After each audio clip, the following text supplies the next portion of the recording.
Assalomu alaykum aziz do'stlar. Bekanjon kuzatuvchilarining ashaddiy muxlislari Bitmoto C16 ni arzonroq versiyasini ko'rsating degan do'stlarimizga arzonroq versiyasi ham yetib keldi. Xudo xolasa ushbu mashinamiz haqida ma'lumot beramiz. Biz ish faoliyatimizni boshladik. Ekranda ko'ringan raqamga qo'ng'iroq qiling va Bitmoto C16 haqida batafsil ma'lumotlarni bilib oling.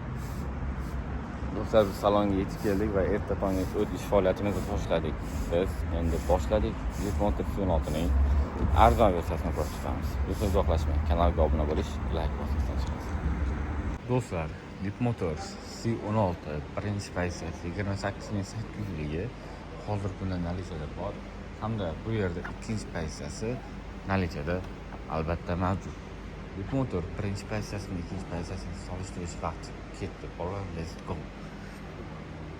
Hop, birinchi ko'rinishi, tashqi ko'rinishdan hech qanaqa o'zgarish topa olmaysiz. Ushbu mashinamizda ko'rayotgan bo'lsangiz, bu yashili ikkinchi versiyasi, bunisi esa birinchi versiyasi. Hattoki mashinamizning diskasida farqlari xolos. Buning diskasining ko'rinishi, naqshlari boshqacha hamda 235/55R20.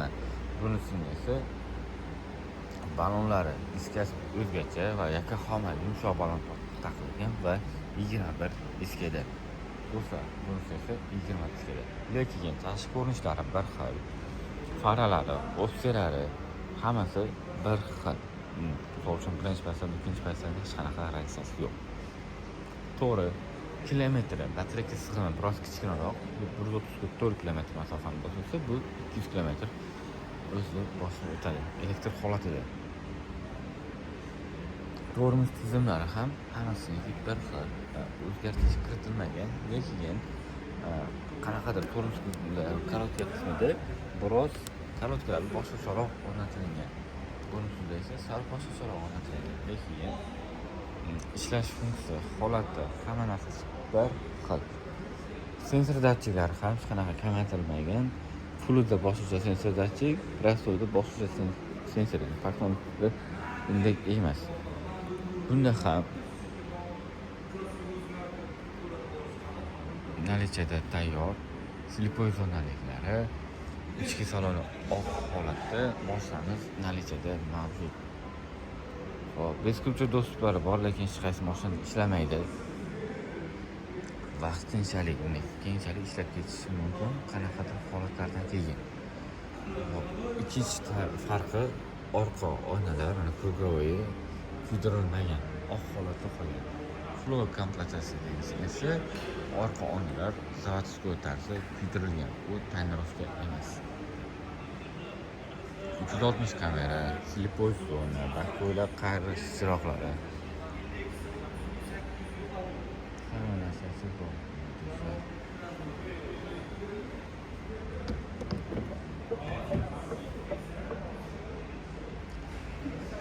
Do'stlar, mashinamiz ichki salonni ham ko'rsatib o'tadigan vaqt keldi. Ichki saloni bir xil, hamma yo'g'i, faqat farqi audio sistemasi biroz kamaytirilgan, kolonkasi biroz kamroq.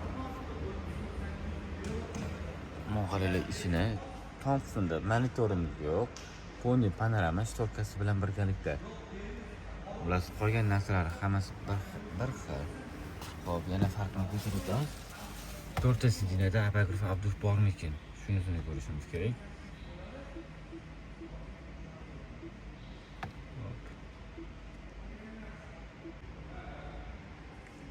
Monitorimiz ham xuddi shunday. Bluetooth hamma narsalari bor, airbaglari bor, lekin tepa qismida ko'rayotgan bo'lsangiz, orqa tomonda konditsioner deflektorlar, orqa tomonda esa konditsioner deflektorlar o'tmagan. Ikkinchi farqi bu, ham aytsak bo'ladi. Mana ko'rayotgan bo'lsanglar, orqada hech qanaqa konditsioner deflektor yo'q. Uchinchi qatorda ham va orqa o'rindiqlarda ham apograf ekan. Yana bir qatorni ko'rsatib o'tamiz. Buni bor ko'rish ham mumkin, nasibada. Ortada katta ekran, tablomiz yo'q. Yana bitta farqi, mashina bagajasi paketda ochilmaydi. Shuni ochib yopamiz. Yetkazuvchi zaryad, poli tonirovkalarni albatta qilib beramiz. Bunisi ham gibrid 1200 km masofani bosib o'tadi, lekin realnosti bitta 1000 atrofida yurib beryapti hozirgi kunda. Do'stlar, mashinamiz shulardan iborat edi. Bu trafika hissasi. Full kompyuterdan ham bir qator ko'rsatib o'tamiz. O'zingizlar farqlab olishlari uchun.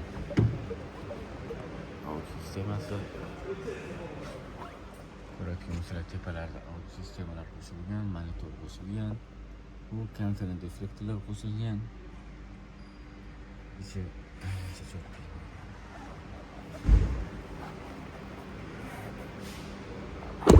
Orqa tomondan ham full komplektatsiyaga ham qator ko'rsatib o'tamiz. Mana pishalkalar qo'shilgan. Beta clean control mikrofonlar uchun monitor qo'shilgan. Bu yerlarda ham mana monitor, konditsioner, audio sistemalar qo'shilgan. Hamda mashinamizga umumiy elektropaket orqali sozlanadi.